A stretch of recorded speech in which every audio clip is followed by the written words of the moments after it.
მშვიდობა ჩვენო მაყურებელო. დღევანდელი ჩვენი საუბრის თემაა წმინდა მოციქული სიმონ კანანელი. საქართველოს სამოციქულო ეკლესია უხუცესია ეკლესიათა შორის.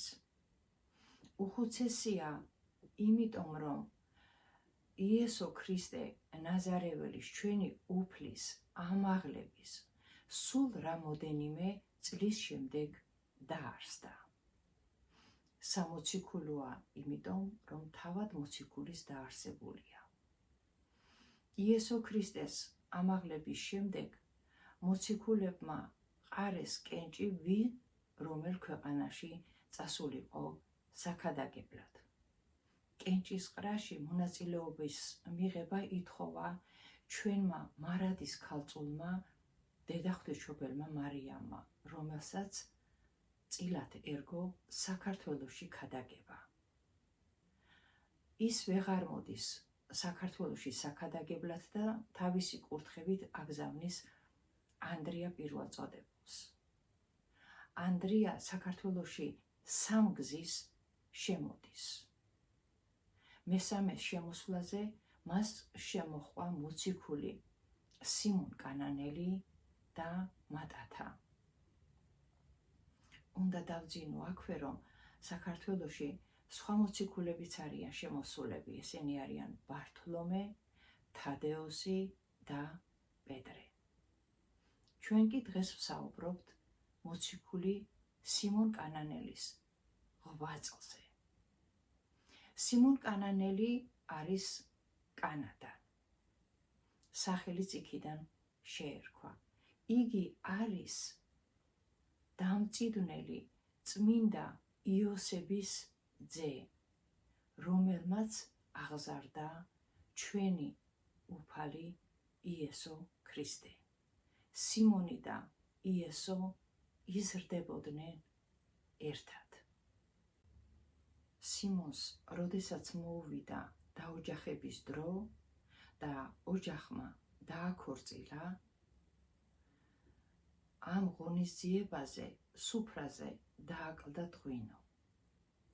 ეს გასაკვირიც არ იყო, იმიტომ რომ ოჯახი ფინანსურად არ იყო შეძლებული და თან ქორწილის ღონისძიება იმ პერიოდში 7 დღის მანძილზე გრძელდებოდა და შესაძლებელი იყო იოლად ღვინის დაკლება. მარადის ქალწული მარიამი იესოს თავის ძეს სთხოვს ოჯახის ამ უხერხული მდგომარეობიდან გამოყვანას. იესო დედას მიუგებს, რომ მისი ჟამი ჯერ არ დამდგარა, მაგრამ ოჯახს მაინც ეხმარება. ის თავის მოწაფეებს, რომლებიც გვერდზე აღდნენ სთხოვს, კასრები გაამსონ წყლით. მოწაფეებმა იქვე მდგარი 6 კასრი წყლით აამსეს. იესო ამ წყალს გადმოასხავს ღვინის ჭურჭელში და ეს იქნება მირთმეული სტუმრების პატივსაცემად სუფრაზე. თამადა სადღეგრძელოს იტყვის და შესვამს სასმისში მდგარ სითხეს. იგი ამბობს შემდეგ, რომ საერთოდ ოჯახი პირველ რიგში სუფრაზე მიიტანს კარგ ღვინოს და შემდეგ ჩვეულებრივს. ამ ოჯახში ჯერ კარგი ღვინო მოიტანეს და ეხლა კი საუკეთესო. რაც მიანიშნებს იმის შესახებ, რომ იესო ქრისტემ კასრში ჩასხმული წყალი ღვინოდ გადააქცია. ეს იყო იესო ქრისტეს პირველი სასწაული. მანამ დედა ღვთისმშობლისა და დამწიდვნელი იოსების გარდა იესოს ღვთაებრიობის შესახებ არავინ არაფერი იცოდა. ამ სასწაულმა დიდი დაფიქრება მოიტანა ხალხში. მას დიდი დატვირთვა ჰქონდა. პარალელია გასავლები, როგორც ჩვენი წმინდა მამები ამბობენ, რომ წყალი იესომ გადააქცია ღვინოთ. ღვინოთ, რომელიც წყალივით პირდაპირ კი არ ამოდის მიწიდან, არამედ ვაზია და სარკველი, განსაზღვრული დრო არის საჭირო ნაყოფის მოსასვლელად. შემდეგ გასასხვლელია, შესაყელი, შესაფურჩნი, შესაწამლი. მას ესაჭიროება მოკრეფა, დაწურვა, გაქაჩვა, დამაჭრება და შემდეგ დადგება ღვინოთ. აი ამდენი მთელი რიგი პროცესია საჭირო ღვინის დასაყენებლად. წმინდა მამები ამბობენ, რომ ზუსტად აი ესია დაბადებული ადამიანი თავიდან სულიერად ახლიდან დასაბადებლად, ახალ ადამიანად დასაბადებლად, რომელიც ვალდებულია სულიერი ბრძოლისა და მის შედეგად განღმრთობისა. სიმონი ამ სასწაულს აი ამ მხრიდან იზიარებს.